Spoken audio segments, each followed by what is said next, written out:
Why doing nothing altered the course of history? No orders were given, no plans announced, and no resistance organized. Leaders simply waited.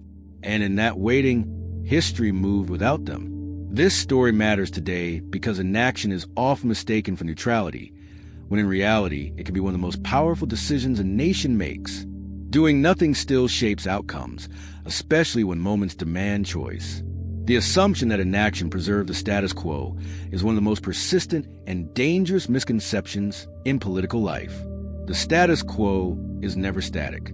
It is a product of forces in motion, and when those forces shift, standing still means being carried by a current you did not choose.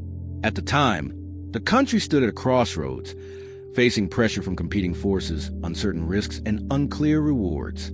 Every option carried cost, and hesitation felt safer than commitment. The logic of avoidance was seductive.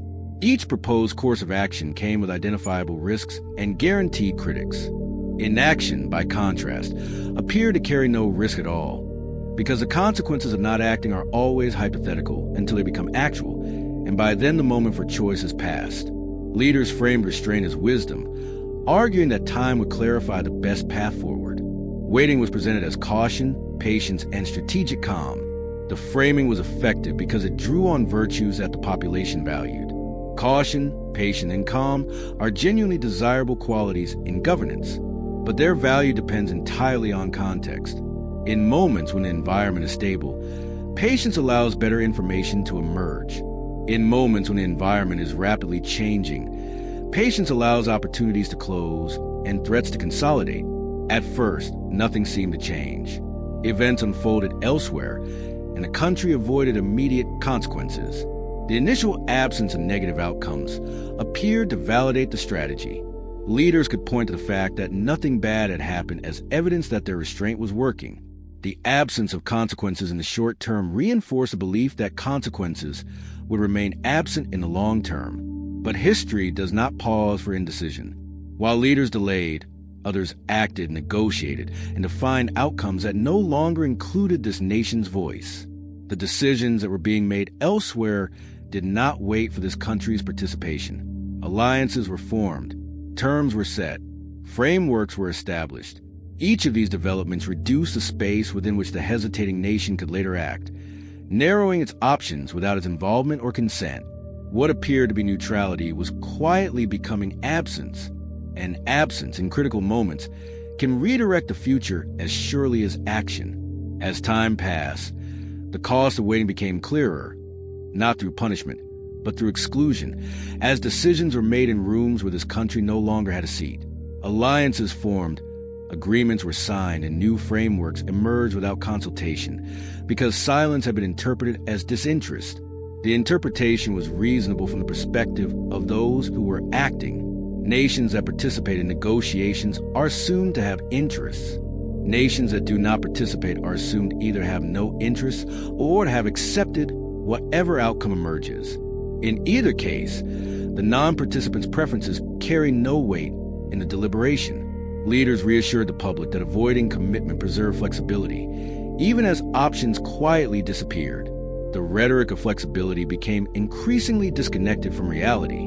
Flexibility requires options, and options were being foreclosed by the very inaction that was supposed to preserve them. Each agreement signed without this nation's input created a new constraint, a new reality that would have to be accommodated rather than shaped. Economic and political leverage weakened, not from hostility, but from irrelevance, as influence shifted toward those willing to decide. Leverage in international affairs is not a fixed asset. It is a product of engagement, reliability, and presence. A nation that consistently declines to commit signals to others that its involvement is unreliable, and unreliable partners are excluded from the arrangements that matter most. Citizens notice changes indirectly, through missed opportunities, reduced standing, and outcomes shaped by others. The impact of inaction was experienced not as a single dramatic loss, but as a gradual diminishment of the country's position in every domain. Trade terms became less favorable. Diplomatic influence decreased. Access to information networks narrowed. Each of these effects was individually small, but their combined effect was a significant reduction in the nation's capacity to shape its own circumstances. What had been framed as strategic patience now looked like hesitation that allowed momentum to move elsewhere. The reinterpretation of the leadership's approach was not driven by new information, but by accumulated consequences.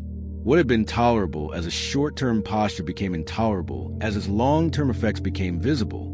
The country was still sovereign, still intact, but increasingly reactive rather than shaping events. The shift from proactive to reactive governance is one of the most consequential transitions a nation can undergo.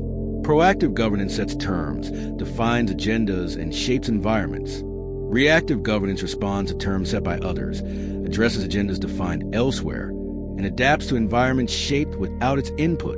Doing nothing had protected the present, but it was quietly surrendering the future.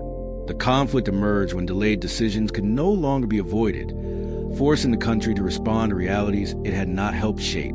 Options were limited, leverage reduced, and compromises harsher because others had already defined the terms. The negotiating position the country found itself in was far weaker than the one it had occupied at the moment when inaction was chosen. The irony was that the risks leaders had sought to avoid through inaction were now compounded by the consequences of that very inaction. Public debate intensified as citizens realized that inaction had been a choice with consequences, not a pause without cost. The recognition that doing nothing was itself a decision, and that this decision had produced specific, traceable outcomes, transformed public discourse. The question shifted from whether the leadership had made the right choice to whether the leadership had understood that a choice was being made at all. Attempts to reclaim influence required alignment and concessions that would have been unnecessary earlier. The price of re-engagement was higher than the price of engagement would have been at the moment of opportunity. This disparity was not accidental. It was a predictable consequence of entering a negotiation after others have already established terms. Latecomers pay premiums because their participation is no longer essential to the outcome. The build-up reached its peak when a major crisis exposed how little room remained to maneuver. What once felt safe now felt restrictive, as passivity revealed its price. The nation confronted the reality that waiting had not preserved freedom, but narrowed it. The freedom that inaction was supposed to protect had been quietly consumed by the consequences of that very inaction. The options that restraint was meant to keep open had closed one by one as others moved forward. History had moved on, and catching up would demand sacrifice rather than patience. The climax arrived when the country finally recognized that its greatest mistake was not choosing wrongly, but not choosing at all. In moment of change, neutrality often belongs only to those willing to accept outcomes decided by others. The resolution lies in understanding that restraint must be paired with awareness and timing. Waiting can be strategic, but only when it does not surrender influence. This story matters today because inaction continues to shape modern history just as powerfully as bold decisions. Silence and delay still redirect futures every day.